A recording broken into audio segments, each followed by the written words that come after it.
The Statistical Institute of Jamaica reports that from 2006 to 2014, there has been a decrease in marriages and an increase in divorces. And that the age in which Jamaicans are getting married are a little bit older, between the ages of 36 and 39.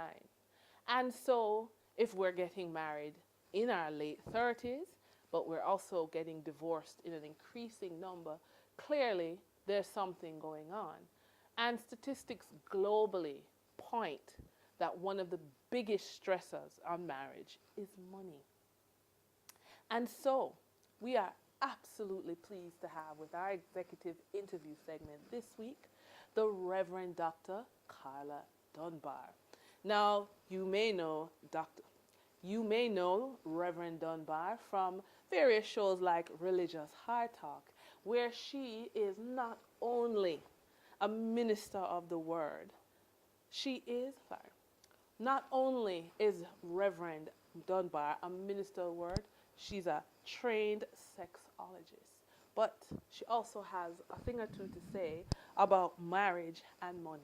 So, welcome, Reverend Dunbar. Thank you so much for having me, Denise. It's my pleasure being here. Great. Hold on. We're good? Still good? You're not going to change? Leah, don't change? All right. Reverend, unfaithfulness, poor communication, finances, pressure on marriages, personality, so many things pressure a marriage. But in particular, because we are financially focused, we're going to talk about marriage and money.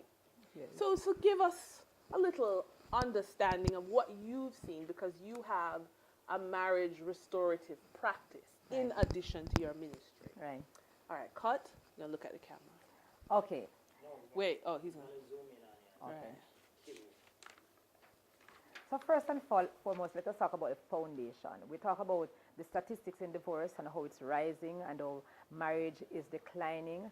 The truth of the matter is that if we move away from God's foundation, we are going to have these incidences of things that I'm going to consider to be not normal, right? I just got back where I stood in the White House and the U.S. State Department speaking against what legislations are now trying to pass, same-sex marriages, because that is certainly going to kill a population. And marriage is a foundation. It's the capstone of the society. It's the building block of civilization. If we fail to get that right, then we're not going to get anything at all right. As you just said, the three fundamental issues in marriage would be communication, sex, and finances. And that is so true. You talk again about marriage on the decline and the age in which persons do get married, because certainly a lot of persons have been discouraged. Jamaica still contains many features of the plantation society where men are studs and women are breeders. So there's no sense of family commitment, there's no sense of responsibility, and there's the harshness of the environment that leads to lots of abuse in a relationship, which ends up in divorce. And with the younger generation, they see this, and so they're discouraged, they don't want to get married. And so that is one of the reasons why they are getting married at an older age, when they would have realized perhaps some of their dreams, or they think, I've done everything, so I might as well get married, right? And so these are some of the factors that we have to face.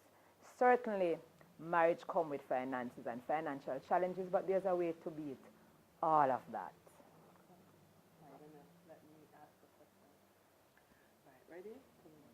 So, Reverend Dunbar, money, the vision I have for money, the vision my husband has for money, my background, the family history I come with, and the family history my husband comes, may not be the same.